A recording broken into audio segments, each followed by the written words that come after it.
오늘 말씀 제목은 복을 구할 준비가 되셨습니까? 입니다. 한번 우리 옆에 사람에게 한번 함께 선포하고 시작했으면 좋겠습니다. 복을 구할 준비가 되셨습니까? 복을 구할 준비가 되셨습니까? 네. 복을 구할 준비가 되었나? 오늘 우리가 이 말씀을 주제로 함께 메시지를 듣도록 하겠습니다. 여러분, 우리가 새해가 돼서 우리끼리 이제 저도 요즘 많은 분들 만나면 그때 미처 인사드리지 못했던 분들에게는 새해 복 많이 받으세요라고 하면서 이제 서로를 축복을 하죠. 근데 이제 그 의미에는 뭐 여러 가지가 담겨 있을 거예요. 뭐 예를 들면 건강하시라고, 그리고 하는 일이 잘 되시라고 하는 의미도 있고, 어느 순간부터는 옛날에 우리는 이 광고 아는데 부자 되세요라는 광고처럼 더 많은 것들 풍성한 삶을 이루라고 우리는 복을 서로 빌어주기도 해요. 그리고 좀 문제가 없으라고, 가정이나 여러분의 직장에 문제가 없으라고 이런 새해 복 많이 받으세요라고 우리가 복을 빌어주곤 한다는 것입니다. 그래서 제가 다이소를 좀 자주 가는 편인데 다이소에도 그 항아리를 팔아요. 거기에 다이소 엘리베이터에 붙여놨더라고요. 달 항아리 알아요? 하얀 항아리 있어요. 하얀 항아리. 하얀데 좀 통통한 애가 있어요. 근데 그게 그거를 집 입구에 놓거나 가끔씩 보면 카페나 이런 데도 되게 크게 그 항아리, 큰 항아리를 놨거든요. 근데 그 의미가 뭐냐면 그 달 항아리가 복이 들어오는 항아리래요. 그래서 사람들이 복을 기원하는 마음에서 카페나 이런 데다가 달 항아리를 놓습니다. 아마 카페 같은 데 가다 이 항아리 그 복 들어오라고 여기다 놓는 거구나. 여러분 이제 보이실 거예요. 그리고 또 여러분들이 아실 텐데 그 식당이나 미용실 같은 데 가서 보면 꼭 있는 그림이 하나 있어요. 무슨 그림이죠? 돈나무 있어요. 해바라기. 해바라기가 그 돈 들어오는 상징이에요. 그리고 해바라기를 그래서 금으로 해놓은 데도 많아요. 금빛 해바라기. 그래서 금이 많이 들어오라고, 복이 많이 들어오라고, 운이 많이 들어오라고 금빛 해바라기를 하기도 합니다. 우리는 새해 때 그래서 복주머니, 아이들한테 복주머니를 채워서 복이 많이 들어오라고 이렇게 복이 많이 들어오기를 우리는 빕니다. 그리고 반대로 여러분 또 액땜한다라고 아시죠? 액땜한다. 액을 뭔가 큰 나쁜 것 대신에 작은 나쁜 일이 내 삶에 딱 왔을 때 액땜했다라고 하면서 앞으로 내 삶에 저주가 막아질 거야 라면서 사람들은 생각을 한단 말이에요. 그래가지고 집이나 가게에 명태나 부적을 매놓는 사람도 있죠. 그 입구에다가. 저와 여러분은 어린 양의 보혈을 바르시기를 축복합니다. 근데 사람들 마음 안에 복은 들어오고 저주는 막아주기를 원하는 마음이 누구에게나 사실은 있다는 거예요. 저와 여러분에게도 마찬가지입니다. 복과 저주라는 주제죠. 복과 저주. 근데 무엇이 들어오고 무엇이 나가야 하는지를 저는 질문 드리고 싶어요. 과연 우리는 복과 저주를 잘 분별할 수 있는 굉장히 분별력 있는 사람들인가? 전사님, 제가 그거 모르겠습니까? 뭐가 복이고 뭐가 저주인지, 뭐가 된장이고 뭐가 똥인지 제가 모르겠습니까? 우린 이렇게 생각할 수도 있어요. 그런데 한번 생각해 보세요. 우리는 생각보다 그만큼 지혜롭지 않다는 것을 우리는 인정해야 돼요. 우리가 진짜 내 삶에 있는 게 뭐가 복인지 모르고 사실은 그 복을 가장한 미끼인데 그걸 모르고 덥석 무는 어리석은 물고기, 붕어와 같을 수도 있다는 것. 사실 우리는 죄인이라서 그만큼 어두워져 있다는 것을 사실 성경은 인정하라고 합니다. 제 주변에 제 아는 뭐 친구들이나 동생들이나 또 제 아는 형님의 어머니나 보이스 피싱을 당한 사람이 있어요. 복인 줄 알고 큰 돈이 들어온 줄 알고 그걸 물었다가 2천만 원. 우리는 나는 근데 절대 보이스피싱 안 당해. 우리 뭐 그럴 수 있죠. 저도 솔직히 그런 자신감이 있는데, 그러나 이런 큰 돈을 사기당한 것뿐만 아니라 세상은 이렇게 피싱이 넘치는 복을 가장한 것으로 우리를 사탄은, 세상은 우리를 넘어뜨리는 게 비일비재하다는 거예요. 제가 예를 드린 것 말고도 여러분의 인생 가운데 좋은 기회인 줄 알고 뭔가 욕심이 잉태해가지고 죄를 낳는 경우가 얼마나 많냐는 거예요. 여러분들이 맞아, 내가 이게 복인지 저주인지 나는 알 수 없습니다, 하나님. 저는 이게 피싱인지 아닌지 모르겠습니다, 하나님. 저를 인도하여 주세요. 또 때로는 복도 가장된 복이 있고 고난도 가장된 고난이 있죠. 유명한 요즘 말이 있잖아요. 요즘 김양재 목사님 통해서 하시는 말씀. 그 고난은 변장한 축복입니다. 이런 것들 우리가 어떻게 구별할 수 있을지, 분별할 수 있을지 저 여러분에게 그 분별력이 주님과 함께 축복과 저주에 대해서 생각해 봄으로 열리시기를 주님으로 축복합니다. 복을 구하기 전에 먼저 복이 뭔지 저주가 뭔지 똥인지 된장인지 주님과 함께 분별하는 분별력이 우리에게 필요하다는 것입니다. 여러분들이 복과 저주에 대해서 생각을 하는데 이 모든 인생의 화두가 복과 저주예요. 제가 한번 사진을 한번 가져왔는데 보이나요? 서점 사진이요. 베스트셀러 이렇게 진열해 놓은 서점 사진이죠.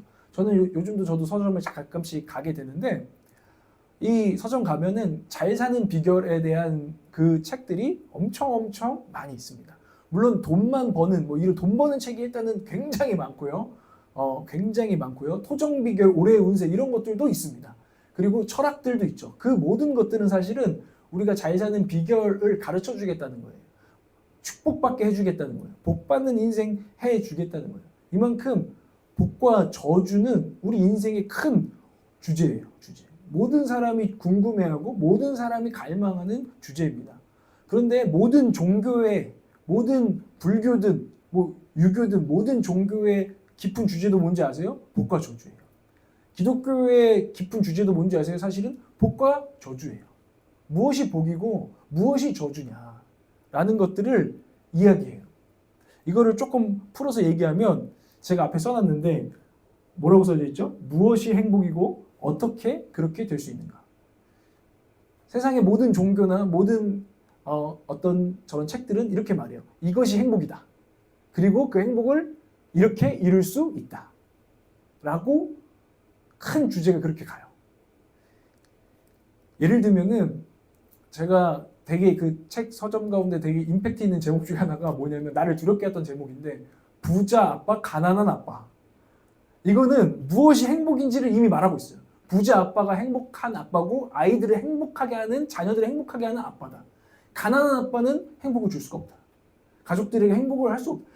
수많은 남자들이 이 제목에 얼마나 자극을 받았으면 이게 엄청 오래된 책이거든요. 이 시리즈가 엄청 많아요. 부자 아빠, 가난한 아빠 시리즈 첫 번째, 두 번째 막 몇 년째 베스트셀러입니다.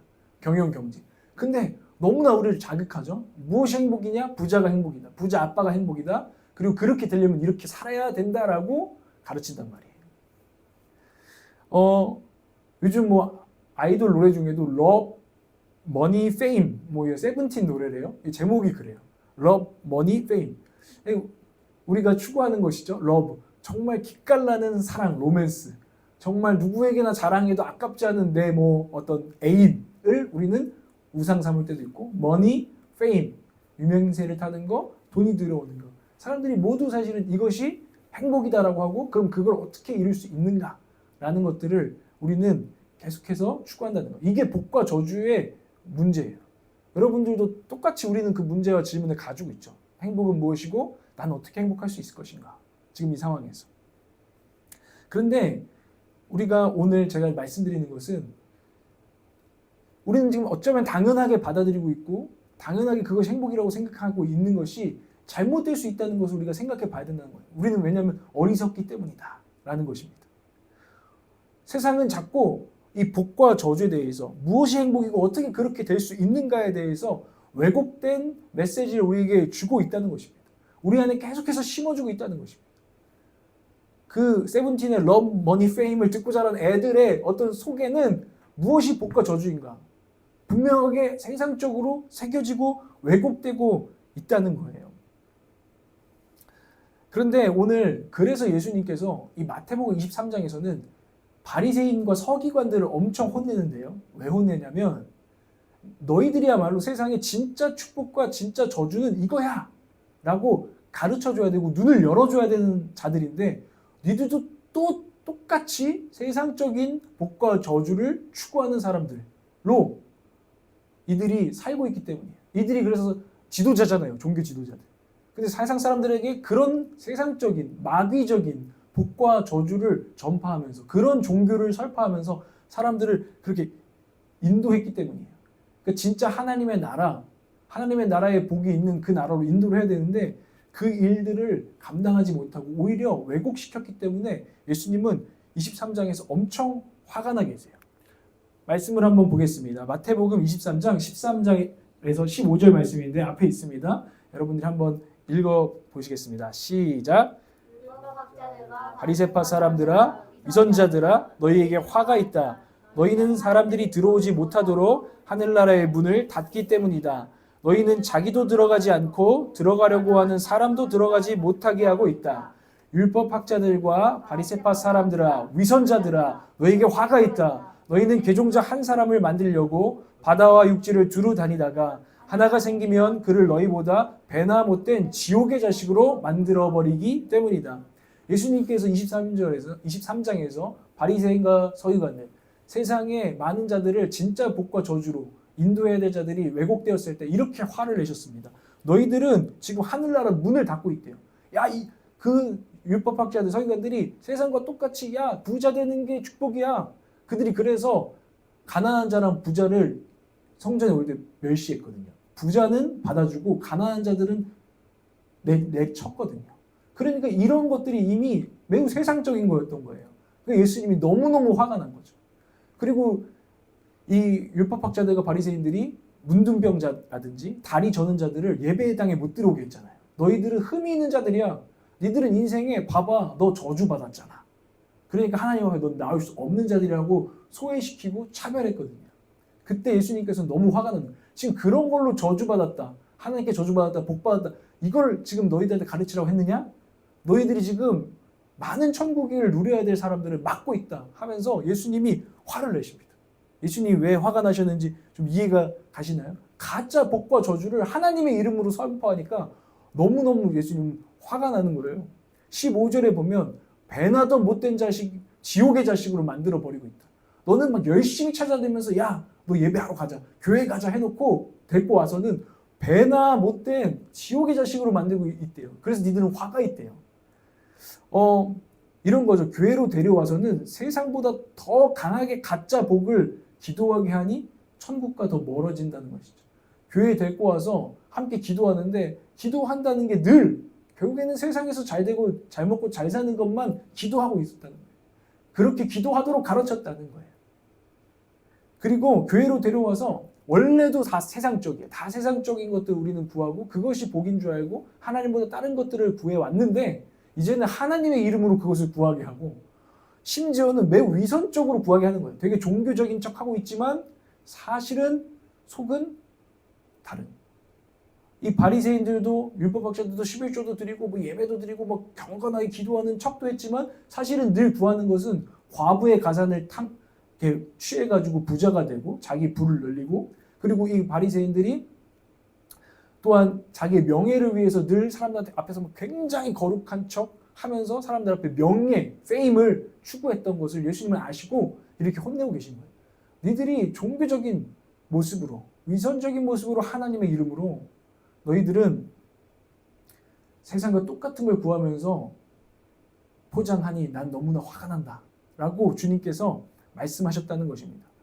그냥 세상적인 자식이 아니라 지옥의 자식, 위선적인 아주 세상적인 괴물로 만들어버리니 나는 화가 난다는 거예요. 예수님께서는 또 말씀하십니다. 마태복음 23장 16, 17절을 한번 읽겠습니다. 시작. 너희에게 화가 있다. 누구든지 성전을 두고 맹세하면 아무래도 좋으나 누구든지 성전에 금을 두고 맹세하면 지켜야 한다고 한다. 어리석고 눈먼 자들아, 어느 것이 더 중하냐? 금이냐? 그 금을 거룩하게 하는 성전이냐? 예수님께서 또 말씀하십니다. 이 눈먼 자들아, 너희들은 눈먼 인도자들아 라고 말하고 있어요. 니들이 원래 인도할 사람들, 우리 크리스찬들은 세상에 진짜 복이 무엇인지 저주가 무엇인지 보여주고 가르쳐줘야 되는데 교회 다니는 너희도 똑같지 않느냐? 너희들은 눈먼 인도자가 되었다 라고 말씀을 하신다는 거예요. 그러면서 금이 중요하냐? 성전이 더 중요하냐? 육적인 것이 중요하냐? 영적인 것이 먼저냐? 라고 우리에게 묻고 있어요. 이 어리석은 자들아, 무엇이 더 중요하냐? 무엇이 더 중요한디? 하고 물어보고 계세요. 오늘 우리에게도 묻고 계신 거예요. 무엇이 더 중요하냐? 여러분의 인생 가운데 무엇이 진짜 복이냐? 너는 왜곡된 복을 지금 추구하고 있지 않느냐? 넌 혹시 어디에 눈이 멀어 있느냐? 너는 더 좋은 집에 눈이 멀어 있느냐? 부동산 투기에 너는 눈이 멀어 있느냐? 너희들은 도대체 어디에 눈이 멀어 있느냐? 라고 우리에게 물으신다는 것입니다. 왜곡된, 삐뚤어져 버린 그런 복과 저주를 종교로 삼고 있지 않느냐. 오늘 주님께서 저와 여러분에게 정말 너는 복과 저주를 주님 안에서 분별하고 있니? 라고 물어보신다는 거예요. 여러분 오늘 한번 점검해 보시고 내가 깨어나야겠구나. 내가 눈을 열어야겠구나. 눈을 떠야겠구나. 그리고 내 인생과 내 가정과 우리 교회를 주님이 원하시는 복으로 인도해야겠구나. 여러분 그런 결단이 저 여러분 가운데 있으시기를 주님으로 축복합니다. 금은 육신적인 것이었고 세상적인 것이었어요. 성전은 영적인 것이었어요. 그런데 바리새인과 서기관들의 상태가 어떠냐? 전혀 영적인 것이 아닌 육적인 것에 그들의 모든 관심과 모든 에너지가 쏠려 있었다는 것입니다. 예수님은 결코 금욕주의를 말하시는 게 아니에요. 물질적인 게 다 부질없고 다 쓸모없다라고 주님은 절대 그렇게 말씀하시는 게 아니에요. 그러나 우선순위의 문제고 어디에 우리가 무게를 두고 있는가를 점검하라는 거예요. 제가 한 문장을 써왔는데 당신은 영적인 것이 육신적인 것을 끌어가도록 훈련해야 합니다. 당신은 다시 한번 영적인 것이요 육적인 것을 끌어가도록 훈련하셔야 됩니다. 왜냐하면 우리는 육신을 가지고 있기 때문에 육신의 욕구가 세요.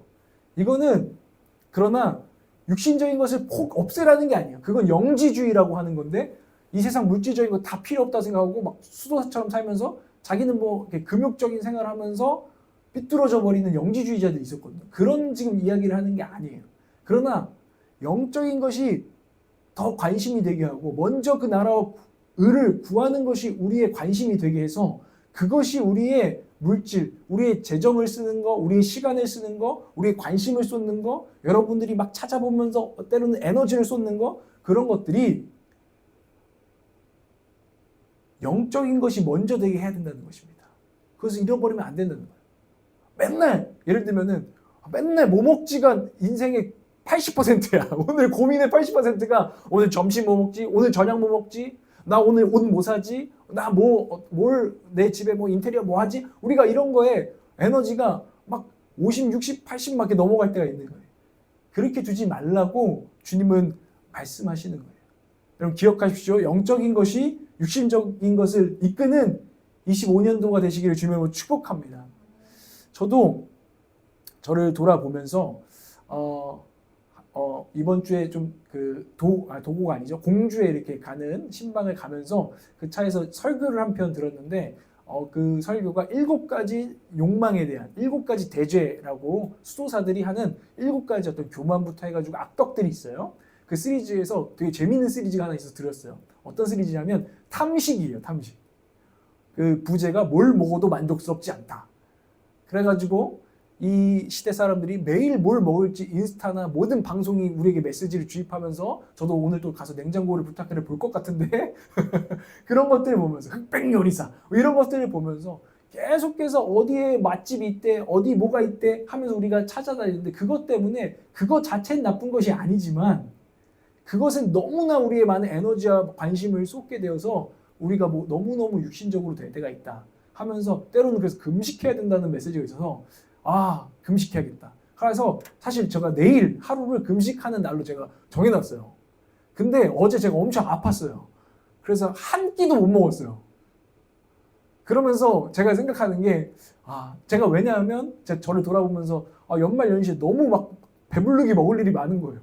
뭘 먹어야지 어디 식당 가지 막 찾아볼 일이 제가 너무 많았기 때문에 나를 세팅해야겠다라는 생각이 들면서 금식해야지 했는데 어제 주님께서 저를 더 빠르게 금식을 시켜보시더라고. 내일 할지 안 할지는 좀 더 생각해보고 하는데 어제 진짜 해가지고 밤에 아프다가 밤에 나와서 잠깐 무릎 꿇고 기도했어요. 주님, 제가 진짜 영적인 것보다 육적인 것에 참 관심이 많았던 것들을 기억합니다. 제가 조금 더 하나님 나라와 의를 구할 수 있게 깨어있을 수 있게 제 안에 성령의 불을 허락하여 주시옵소서 기도했거든요. 여러분 어떠세요?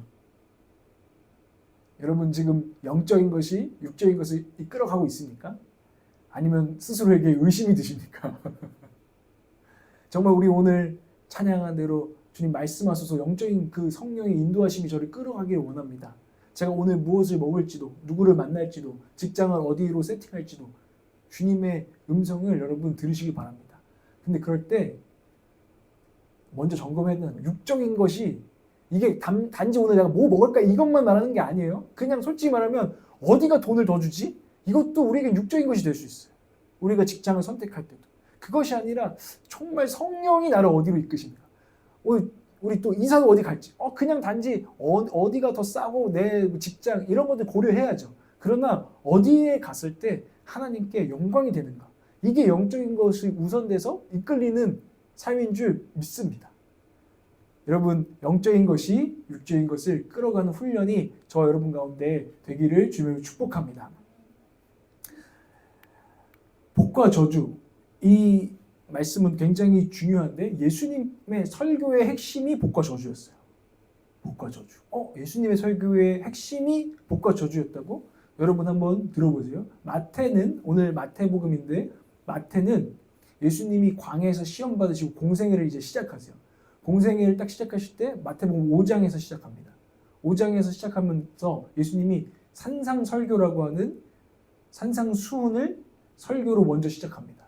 그러면서 심령이 가난한 자는 복이 있나니로 시작되는 설교. 8복, 8가지 복을 설교하세요. 그런데 여러분들이 그 설교를 지금 제가 설명해 드리지 않을 거지만 그 설교를 보세요. 아니 이게 복이라고? 아니 이게 일단 가난부터 말이 안 되잖아요. 가난한 자는 복이 있다고? 이걸 내가 어떻게 받아들여야 되지? 복에 대해서 예수님 설교하시고요. 예수님이 십자가 달리시기 전 마지막 설교가 오늘 마태복음 23장이에요. 이 23장에서 예수님 마태는 굉장히 성령의 지혜를 통해서 그것을 기록하는데 예수님 화가 있다가 8번이에요. 세어보면 7번인데 14절에 없음이 거기 성경에 보면은 나와 있는데 화가 있다가 한번 거기에 빠져 있어요. 다른 본문은 있어요. 그래서 8복과 8화로 예수님의 십자가 달리기 전까지의 모든 설교의 핵심이 그렇게 처음과 끝을 다루고 있어요. 8가지 복과 8가지 화. 근데 화도 자세히 보세요. 사실 우리가 추구하는 거예요. 바리새인들을 혼냈지만 바리새인들이 추구하는 거 내가 뭔가 명예롭길 바래. 사람들이 내 기도하는 모습을 보고 내가 좀 거룩한 사람인 줄 알길 원해. 사람들이 인정받길 원해. 이런 거 우리가 사실은 구하고 있는 페임에 관한 주제예요. 그런데 예수님은 지금 우리에게 8복과 8화를 설교하시고 말씀하시면서 그리고 자기를 따라오라고 말씀하시면서 내가 진짜 복과 저주가 무엇인지 알려줄게.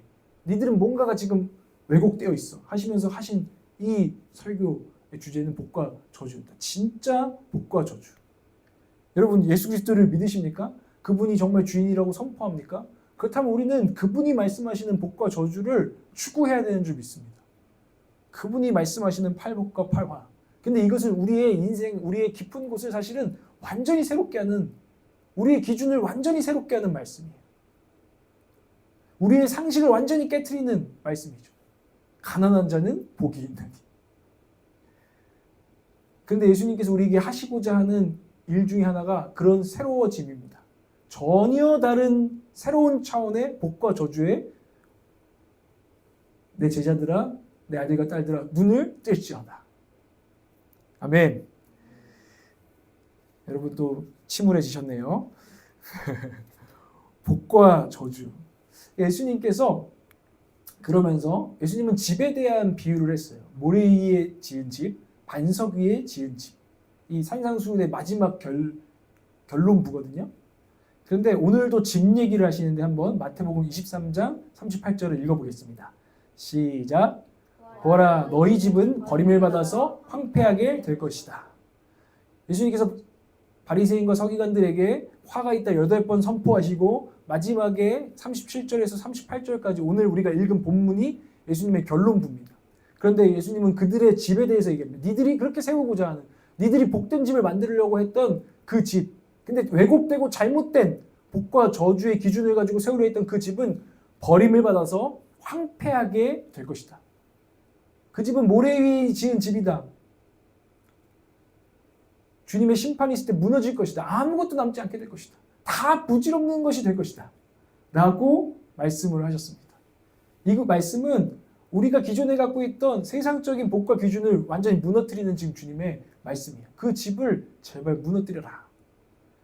그리고 39절에 보면 또 집에 대한 얘기가 나오는데 이거는 여러분들 시편 118편 21절에서 26절 말씀입니다. 한번 제가 앞에 여러분들에게 띄워드리는데 한번 함께 제가 읽겠습니다. 한번 들어보세요.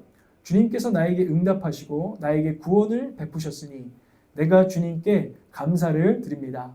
집 짓는 사람들이 내버린 돌이 집 모퉁이의 머릿돌이 되었다. 이것은 주님께서 하신 일이니 우리의 눈에는 기이한 일이 아니랴. 먼저 이렇게 시작됩니다. 이 주님께서 39절을 이 시편에서 가져온 거예요. 근데 보세요. 집 짓는 사람들이 내버린 돌이 그 예수님 말하는 거예요. 예수님이 결국에는 모퉁이 돌이 되어서 진짜 복된 집이 된다는 예언을 하고 있는 거예요. 세상 사람들은 무시하는 예수님의 가치, 세상 사람들은 에이 그게 뭐야 했던 예수님의 말씀, 바리새인과 서기관들은 무시했던 예수님을 받아들이지 않았잖아요. 그 예수님의 말씀을 받아들이지 않았거든요. 그분을 받아들이지 않았는데 그것이 결국에는 진짜 복된 집이 될 모퉁이 돌이 된다는, 니들 눈에는 기이한 일이지 니들의 상식을 깨뜨리니까. 주님이 이 말씀을 하고 계세요. 그 다음 말씀도, 이 말씀을 여러분의 목소리로 읽어보겠습니다. 시작. 이날은 주님이 구별해 주신 날. 우리 모두 이날에 기뻐하고 즐거워하자. 주님 간구합니다. 우리를 구원하여 주십시오. 주님 간구합니다. 우리를 형통하게 해 주십시오. 주님의 이름으로 오는 이에게는 복이 있다. 주님의 집에서 우리가 너희를 축복하였다. 아멘. 예수님께서는 진짜 복된 집에 대해서 얘기하면서 여호와의 이름으로 복받는 집에 대해서, 예수님의 가르침에 근거한 집을 세운 사람들의 집에 대해서 이렇게 선포하고 계세요. 너희들이 진짜 나를 따라오면, 내 복과 저주를 따라오면, 팔복과 팔하를 따라오면 너희들은 진짜 하나님의 복을 받게 될 것이야. 다윗은 시편 23편 여호와 나의 목자시니, 이 시편 23편의 마지막 부분에서 이렇게 말하죠. 내 평생에 선하심과 인자하심이 반드시 나를 따르니 내가 여호와의 집에 영원히 살리로다. 아멘. 우리가 추구해야 될 복은 이런 복이라는 거예요. 그런데 이것은 세상이 추구하는 것과는 분명히 다르다는 거예요. 그런데 교회 다니는 사람들도, 많은 사람들이 사실은 마치 그 탕자, 둘째 아들과 같아서 아버지의 집에 머물지 아니하고 세상의 많은 허랑방탕한 축복을 쫓아서 우리는 자꾸 아버지 저 유산 주세요. 저 나가보겠습니다. 나가보겠습니다. 한다는 거예요. 우리가 지금 신앙생활을 하면서도 우리가 올 한 해에도 보함직하고 먹음직한 수많은 가장된 축복들이 우리를 찾아올 때에도 우리는 아마 덥석 물 가능성이 굉장히 높은 어리석은 사람들이에요. 둘째 아들과 같은 사람들이. 그래서 때로는 실컷 당해봐야 이게 내가 쫓던 것이 복이 아니었구나 라는 것들을 알게 되는 어리석음이 있다는 거예요. 그러나 여러분, 오늘 말씀을 듣고 주님이 주시는 지혜가 여러분 가운데 있기를 주님을 축복합니다. 그래서 진짜 빠른 길을 가시기를 바라고, 진짜 복된 길을 걸으시길 바라고, 사망의 음침한 골짜기를 가더라도 주님이 목자 되시는 길을 가시기를 주님을 축복합니다. 그래서 그 선하심과 인자하심이 나를 평생에 따르리니 내가 영원히 여호와의 집에, 아버지의 집에서 그 복을 누립니다 라는 고백이, 다윗과 같은 고백이 저와 여러분 가운데 있기를 주님으로 축복합니다. 여러분, 모든 것은 기준에 달려 있어요. 기준이 무엇인가가 너무너무 중요해요. 여러분의 기준이 중요해요. 여러분은 어떤 기준을 가지고 여러분 인생의 일들을 결정할 것인가는 너무너무 중요하다는 것입니다. 왜냐하면요, 승리라는 것, 구원이라는 것, 형통이라는 것, 모든 것이 사실은 기준에 따라 달라지는 거예요. 만약에 그냥 돈 많이 버는 게 형통이고, 돈 많이 버는 게 행복이고, 물질적으로 그냥 풍성한 것이 구원이고 승리라고 생각한다면 돈이 없으면 우리는 늘 패배할 거예요. 돈이 좀 생기면 우리는 승리했다고 우리는 생각할 거예요. 그러나 거기에 기준이 있지 않은 사람에게는 돈이 있든지 없든지, 돈은 있다가도 생기는 거고 없다가도 생기는 것이요 하면서 거기에 의해서 내 인생이 패배했다거나 내 인생이 루저라거나 하지 않을 것입니다. 거기에 빠지지 않을 것입니다. 우리의 기준은 그 차원을 넘어서야 된다는 것이고, 주님은 그래서 우리에게 새로운 기준을 우리에게 가르치셨다는 것입니다. 이해가 가시나요? 제가 2주 후에 어떤 청년부에게 부탁을 받았어요. 참 어려운 부탁인데 설교를 해달라는데 주제가 뭐 너무 그냥 딱 한 가지, 뭐 성 구절도 없고요. 그냥 세상을 이기는 그리스도인이라는 거예요. 그래서 그 이긴다는 주제가 되게 많은데 그래서 막 목사님한테 전화해도 전도사님에게 영감 오시는 대로 성령이 이끄시는 대로 제일 답답한 소리 하고 있어 그 양반들이. 근데 제가 잠깐 무슨 말씀을 전하죠? 하고 기도했을 때 세상을 이기려면 이 청년들에게 기준이 분명해야 된다. 이들이 세상적인 기준을 떡하니 가지고서는 맨날 그 기준대로 자기를 보면서 나는 루저야. 나는 좀 승리한 것 같아. 이런 청년이라면 늘 주님 안에선 전혀 세상과 다르지 않는 이기지 못하고 있는 청년들이 될 것이다. 전혀 다른 기준을 그들에게 가르쳐 줘야겠다. 선포해야겠다라는 생각이 들었습니다. 여러분들은 뭐에 따라서 내가 루저가 된 것 같고 승리자가 된 것 같으세요? 저는 때로는 요즘은 그랬었어요. 제가 체력이 좀 약해지니까 막 현 같은 아저씨들 있죠. 이 아저씨는 진짜 미친 아저씨예요. 그 8.15 광복절 때 81km를 뛰어요. 제가 그걸 자꾸 보잖아요. 나는 이 나이에 저 아저씨는 저렇게 하고 있는데 나 요즘 3km도 못 뛰겠어. 너무너무 힘들어. 내가 루저 같은 거예요. 그 기준을 그분에게 두니까. 세상은 수많은 것들로 우리에게 그렇게 기준을 자꾸 세워요. 그것이 마치 인생의 승리이고 우리 신앙의 승리인 것처럼. 그건 그냥 대단한 거예요. 그러나 그것이 예를 들었지만 그런 체력이 누군가 늙은 분들에게는 젊음이 어떤 이들에게는 영향력이 어떤 이들에게는 차 하나 뽑으셨는데 이제 차가 멋진 차가 그런 것들이 기준이 된다면 우리는 늘 그게 안 될 때도 될 때도 우리는 사실은 주님 앞에서는 아무것도 아닌 건데 우리는 스스로를 루저로 여길 수 있다는 거예요. 그래서 그것을 분명해야 된다는 거예요. 여러분 아닌 것 같죠? 여러분들이 한번 실망하고 실족할 때마다 한번 내가 뭘 지금 기준 삼았지를 한번 생각해 보세요. 그럼 알게 될 것입니다. 제가 매우 좋아하는 찬양이 있어요. 같이 부르긴 좀 힘든 찬양이에요. 좀 혼자 부르는 찬양. 강명식 이제 음악 사역자님의 되게 오래된 찬양 승리라는 찬양입니다. 혹시 아시나요? 승리? 승리가 무엇인 줄 아는가? 이렇게 시작을 하는 찬양이에요.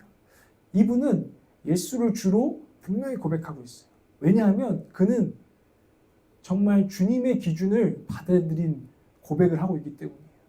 어떤 고백을 하냐면 전혀 세상에 승리하는 전혀 다른 승리를 고백하면서 사람들에게 전파하는데 이렇게 해요. 승리가 무엇인 줄 아는가?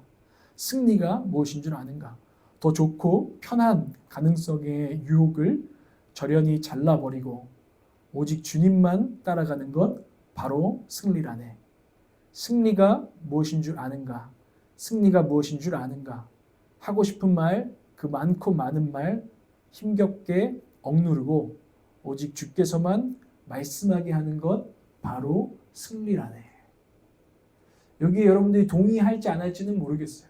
그러나 그는 예수님을 보고 기준을 세운 거예요. 예수님 따라가는 건 그냥 편한 길을 추구하는 건 아니다. 또 기준을 세운 거예요. 내가 누군가하고 승리한다는 건 내가 저 자식 내가 말로 눌러버리겠어. 논리 있게. 아니면 사람들을 내 편으로 끌어모아서 봐봐 네가 틀렸지? 해서 네가 틀린 거를 말해주고 지적해주고 고쳐주는 거. 근데 이분은 예수님을 보다 보니까 때로는 그게 승리가 아니구나. 오히려 내가 침묵하고 주님께서 그 사람에게 말씀하실 때까지 기도할 수 있는 것. 그래서 주님께서 그 사람에게 정말 말씀하기 시작해서 역사가 일어나는 거. 이게 승리구나. 라고 기준을 정하고 예수님을 주로 고백하고 있다는 것입니다. 지난주 우리가 주님을 주로 고백하자고 했는데 그것은 구체적으로는 이런 것입니다. 주님의 기준을 정말 겸손히 쫓는 것. 저 여러분에게 이런 새로운 기준이 분명해지는 한 해가 되시기를 주님의 이름으로 축복합니다.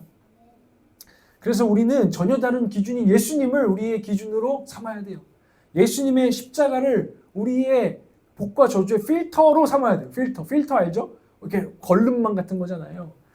내가 생각하던 복과 저주가 있어. 이거를 십자가를 거쳐서 통과시켜서 진짜 복이 뭐죠? 진짜 주님 보시기에 진짜 축복이 뭐죠? 이것을 늘 거르는 훈련을 해야 된다는 것입니다.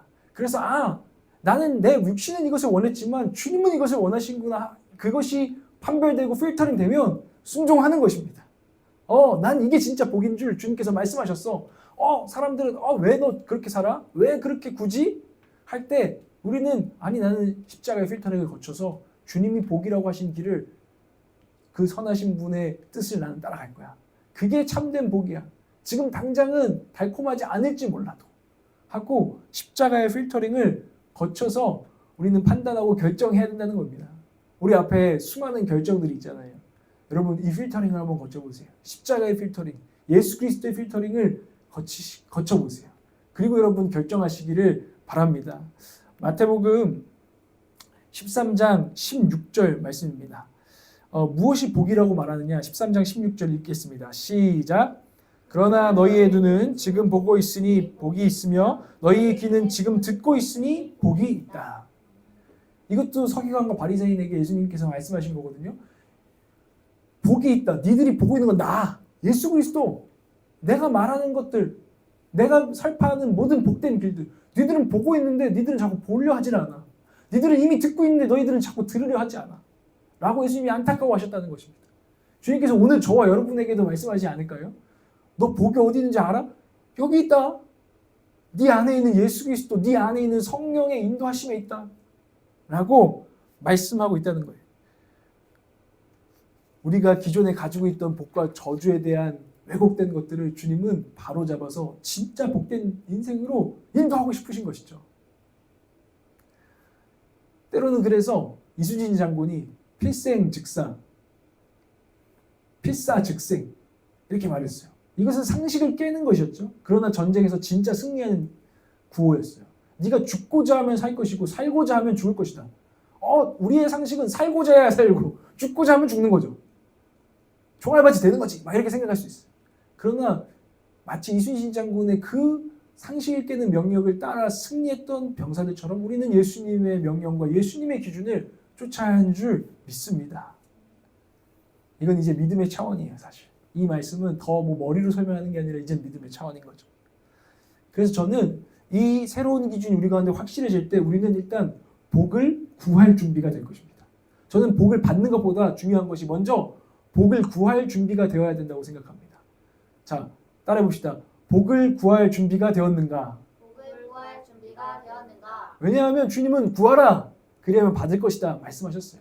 근데 참된 것을 제발 구해라. 진짜 복을 구해라라고 말씀하신 거예요. 그래서 네가 그렇게 복을 구할 때 나는 네 인생에 모든 것을 더하여 줄 것이다. 네가 하나님의 나라와 의, 참된 복을 정말 먼저 구하기 시작할 때, 영적인 것이 너를 먼저 이끌어가기 시작할 때 나는 그 모든 것을 너에게 더하여 줄 준비가 되어 있다. 하늘의 신령한 복과 땅의 기름진 복, 모든 것을 난 너에게 복 줄 준비가 되어 있다. 너는 그러니 구할 준비를 해라. 그릇을 준비해라. 그것이 단지 큰 그릇을 준비하라 해서 오케이. 그러면 주님 제 스케일을 넓혀서 100만 원 달라 하지 말고 1억 주세요. 이런 거를 우리가 그릇을 넓힌다고 생각하는데 그것도 일리는 있지만 완전히 맞는 말은 아닌 것 같아요. 주님의 나라와 의를 구할 때 여러분들에게는 모든 것을 더해 주실 것입니다. 여러분 오늘 이 말씀을 듣고 복 받을 준비, 복 구할 준비가 저와 여러분 되시기를 바랍니다. 그래서 영혼이 잘된 같이 범사가 잘 되고 고난도 시험도 모두 주 안에서 복이 되는 것을 경험하시는 여러분 되시기를 축복합니다. 여러분 이 한 해에 무슨 일이 있을지 모르잖아요. 우리에게 그냥 단지 좋은 일도 있을 수 있고 고난이지만 축복을 가장한 고난이 올 수도 있습니다. 그때 그것을 복을 받는 것으로 만드는 저와 여러분도 되시기를 축복한다는 것입니다. 우리가 오늘 돌아봐야 되는 것은 내가 지금 생각해보니 나는 세상에 또 바리새인과 서기관들이 구한 것처럼 주님이 말씀하시는 그 복이 아니라 헛된 것들을 구해오진 않았는가. 그것들에 이끌려서 결정하고 그것들에만 이끌려서 단순히 선택하고 거기에 박수치고 좋아하고 그러지는 않았는가. 돌아보니 난 나름대로 지혜 있게 합리적으로 그것을 선택했지만 돌아보니 난 어리석었구나. 그건 미끼였구나. 이런 일들은 없었는가. 그럼 앞으로 나는 그것들을 회개하고 주님 앞에 어떻게 지혜롭게 진짜 복을 분별하면서 주님을 쫓을 것인가? 우리가 오늘 회개하고 생각해 봐야 된다는 것이죠. 이 주님의 마음을 안다면, 저는 이 주님의 마음이 이 37절에 녹아 있다고 생각해요. 37절 말씀을 함께 읽어보겠습니다. 예루살렘아 예루살렘아 내가 보낸 예언자들을 죽이고 돌로 치는구나. 암탉이 병아리를 날개 아래 품듯이 내가 몇 번이나 내 자녀들을 모아 품으려 하였더냐. 그러나 너희는 원하지 않았다. 이 설교의 마지막은 예수님의 슬픈 노래예요. 슬픈 노래. 예수님께서 내 자녀들을 내가 모아서 품어서 참 복되게 하려고 했는데 너희들은 늘 나를 버리고 늘 내가 말하는 복을 저버리고 저 세상으로 떠났다. 너희는 원하지 않는구나. 너희는 내가 아무리 말해도 원하지 않는구나. 혹시 주님께서 우리에게 오늘 이 말씀을 하고 계시지 않을까요? 안타깝다 내 딸아, 안타깝다 내 아들아. 너희는 내가 진짜 주고 싶은 복을 원하지를 않는구나. 너는 세상 사람들이 바라는 그 복만 똑같이 구하는구나. 눈을 떠라. 눈을 떠라. 라고 주님 말씀하십니다. 여러분, 새로운 기준을 품으십시오. 그리고 이제는 구할 준비를 하시고 진정한 하나님 나라의 복을 받으시기를 바랍니다. 주님이 우리에게 왜 원하니? 복 받길 원하니? 말씀하고 계신다는 것입니다. 새해의 복을 빌기 전에 주님 안에서 새로운 복의 기준으로 여러분 눈을 뜨시길 바랍니다. 우리를 진정 사랑하시고 안타까워하시는 주님의 말씀을 기준으로 삼으시길 바랍니다. 영적인 것이 육적인 것을 이끌도록 성령이 내 삶을 이끄시도록 여러분 주님께 순종하시길 바랍니다. 복 주시기 원하시는 아버지 앞에 복 받을 준비가 된 자녀로 서시기를 바랍니다. 이제 새로운 기준을 여러분 세우고 이제는 담대하게 구하시기를 바랍니다. 마지막 말씀 읽고 기도하겠습니다. 시편의 말씀입니다. 시작. 여호와여 구하옵나니 이제 구원하소서. 여호와여 우리가 구하옵나니 이제 형통하게 하소서. 아멘. 진짜 새로운 기준을 우리는 장착했을 때 이제는 구하옵나니 구원하시고 이제는 구하옵나니 주님 안에 형통하게 하여 주시옵소서. 주님께서 여러분들을 복 주시기 원하십니다. 그분은 좋으신 아버지이십니다.